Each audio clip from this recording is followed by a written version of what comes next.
Here we are reacting to another opening, this time BlazBlue Chronophantasma Extends.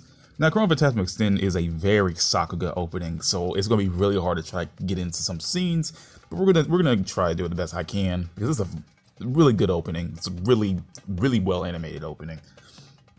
But yeah, so we got Noelle. So the whole beginning of the opening is just near the end of the game, where Ragna, Jin, and Noelle are facing off against Izanami and the Gigant Taki Mikazuchi, which I like. They started off with like the coolest part though. You know, Jin, Noelle's pose. You know what's funny? Fun fact about this opening. You don't see Noelle's face at all in this opening. At all. Like you don't even see her face. Like she's always, I mean, unless you want to count Mu, but like straight up base form Noelle, this is the only opening where you just don't see her face. Which I find just hilarious. Anyway, there's Jin, and then there's Ragnar ready to strike them all down. So together, got the crew together. Got the crew. See, I like this. Like, this is like the one time you actually see them all stand together to fight. And I mean, technically, if you want to count like Central Fiction, where they fight against each other, but I don't count that. This is like them standing together, got all their character development, they're ready to go. Let's do this. Izanami, I like this smile. Like she's just like raised, like I don't give a shit, bro. Like they're technically fighting against their sister. I mean, well, Noelle's fighting her original template, you know, because obviously Izanami has Saya's body, and Ragna Jin and fighting Saya. So yeah, let's bust out that bloodline theme. So here's Izanami trying to summon the Taki Mikazuchi. Taki Mikazuchi comes down, and she's like, "Oh shit, can you just fight this giant thing? Can you guys her face, dude." Her face. God damn, is that her clothes or she's just that thin? I know, like, you know, oh my god. I know it's just one frame, but oh my god, she is like mega thin. I don't know if I'm looking at this wrong, no. No, I'm looking at it wrong. I'm looking at it wrong, never mind. Or am I? Am I? I can't tell. Like, I think I'm looking at it wrong. But it looks like she's like mega thin, but I'm probably looking at it wrong. It's probably underneath the blackness of the black, or the darker parts of the outfit. So that's probably why I'm looking at it wrong. So we pan out, Taki Mikazuchi is ready to kick some ass, and then they get punched and then they die. So here we got 9 from the 6 Heroes segment of BlazBlue Chronophantasma. You know, just basically there. See, what gets me about the 6 Heroes segment, well, technically the phase shift segments of BlazBlue Chronophantasma, they kind of they skipped on some scenes. Like there was a scene where Soichiro, which I'm amazed they skipped over. So that means like you don't get the entire story here, you know, because Soichiro, like I guess the one scene of Soichiro, I guess didn't matter to them, I guess, but I felt like it wouldn't matter more to Nine's character than anything. And there's blood. Just look at Celica in the background. She's all like, "Why am I here? Why am I here?" Just seeing Celica in the background, she looks so depressed.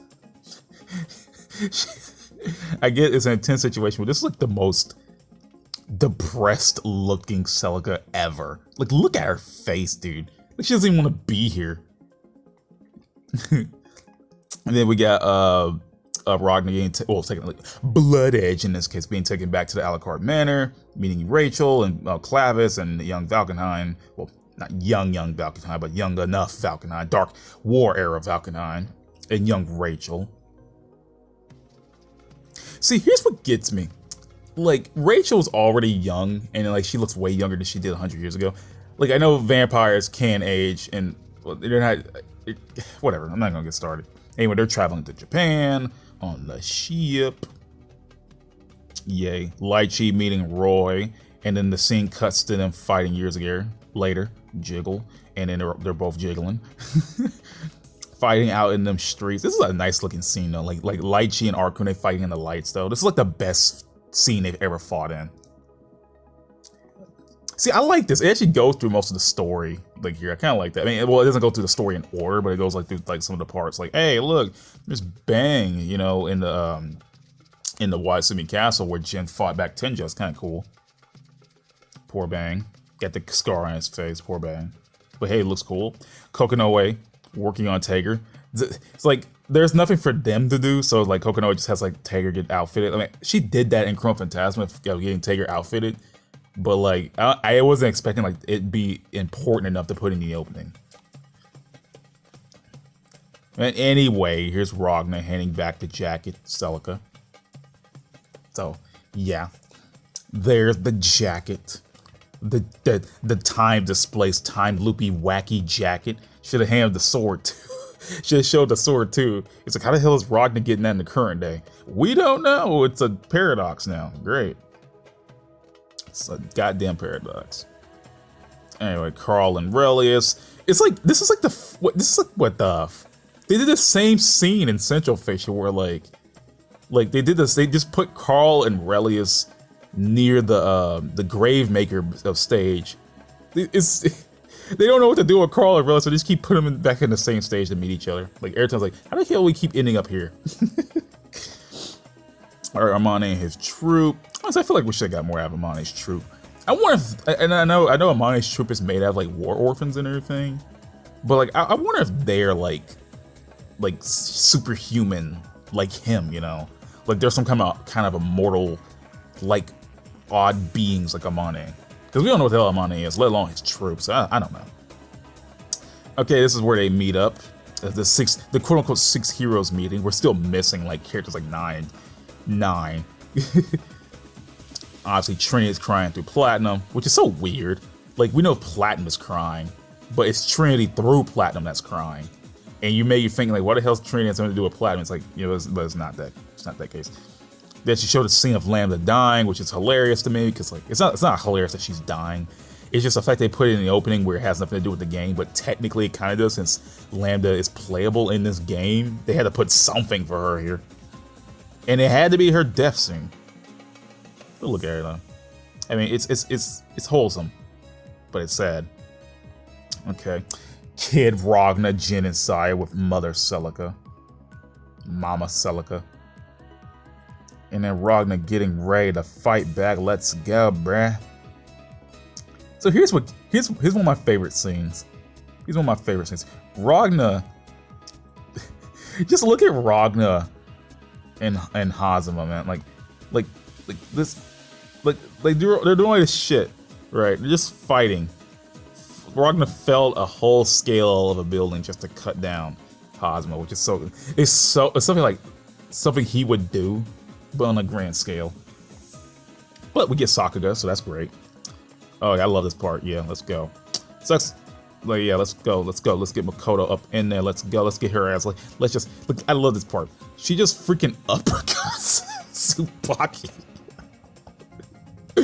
She just. I love this part.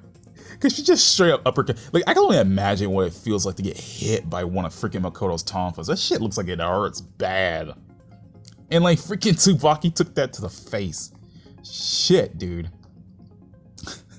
Oh, man. Makoto's like, I'm not done yet. I'm gonna give you some more. I'm gonna give you another hit in. Get another hit in. Just look at the fury on her face. Like, holy shit. Like, Makoto went ape shit. Sometimes you just don't want to be squirrely anymore. Sometimes you just want to go ape. Okay, I'm moving on. Anyway, Jin fighting back the Izayoi. Izayoi cutting out ice like, oh, F this, bruh. F this, bruh. Cut down that ice. Let's kick some ass. Yeah, I remember back in the day when this opening was leaked and everyone was just like, holy shit, dude, look at her face. Yandere, what some people say Yandere Izayoi, but it was like Izanami possessing her. I think that was like before, like some people even played the original base Chronophantasma and they didn't know what the hell Izayoi was up to. It's like, oh no, this is just Izanami through her. Okay, so there's Mu. Mu once again fighting back New. I mean, well, technically not once again, because they kind of gave that role over to Izayoi in Central Fiction's opening, where they have Izayoi fight back, New instead of Mu, which is weird, but I kind of get it. Every Murakumo unit gets a shot like this. I swear to God, dude. Every goddamn opening, everyone gets a shot like this. I get it, but like, yeah. Oh, man, just look at. Oh man. I shouldn't be laughing on this. Like I understand these are frames, you know, frames. I rip on people for ripping on frames in the middle of Sakuga. It just even like I get they're trying to get like new to move. She just looks weird. It's the hair. You know, even without the Sakuga movement, her hair looks off, but I can forgive it. See now, Moo, look at her. Look how look how graceful she is. She's like she's jumping forward like like some magical girl transformation. Oh my god. She looks freaking hilarious. Like she's like jumping forward like oh man, I love this opening. Oh yeah, now that's some pain. She's like, I'm gonna kick your ass, dude. And Tao does so much of nothing. They just have her in a field playing with a butterfly. Damn, Tao does so much of nothing. They just stuff her in a field with a butterfly to play with, which is in character for her. And this is the end of Chronophantasma, where Tsubaki looks up at the embryo forming. Like, is it like this? What gets me is like it's the part where like, probably when they get dragged in, I guess, because like we don't know what happened after the fact. The game just kind of ends at that point. So like, and Senjifation was supposed to believe like, oh yeah, everybody got sucked in the embryo. But anyway. So this is Kagura Azura fighting yet again. Yet again. Valkenheim and Rella is fighting yet again. I mean, technically, they did this shit also in Chronophantasma. It's like I guess what else they're supposed to do, you know? At the Gravemaker site again. I mean, this is the arcade mode. I'm just saying, like, yet again. Bullet. I like Bullet. Punching Bang. Like the Bullet and Bang scene in Chronophantasma was done so well. It was nice seeing these two characters get along with each other. And just for it to turn out it wasn't even real because the Sector 7 story mode was literally useless. That sucks though, because Bang and Bullet could have got along so well. Like, damn, that was actually a nice scene with two of them bonding. I liked it. It was cute. Every time Bang gets some cool shit like this, it always turns bad for him though. And seeing Bullet be vulnerable to someone, like someone like Bang, it's actually really nice though. I wish they kept it. They could have been good friends, man, but no, man. But anyway, Terumi fighting back Hakumen and him transforming into Takahaya Susanoo, or at least the energy of it, at least before he got the actual suit back. And then, you know, Celica getting into Celica. See, I don't know what this scene's supposed to be, but I guess I know they're at the Kushinada's linchpin, but I don't know what the hell this scene's supposed to be though. Maybe I think it's like, nah, I can't. But anyway, that's it. That's BlazBlue Chronophantasma Extend. That was a fun opening. That was fun to watch. But yeah, I'm out, guys. I am out of here. I am out of here.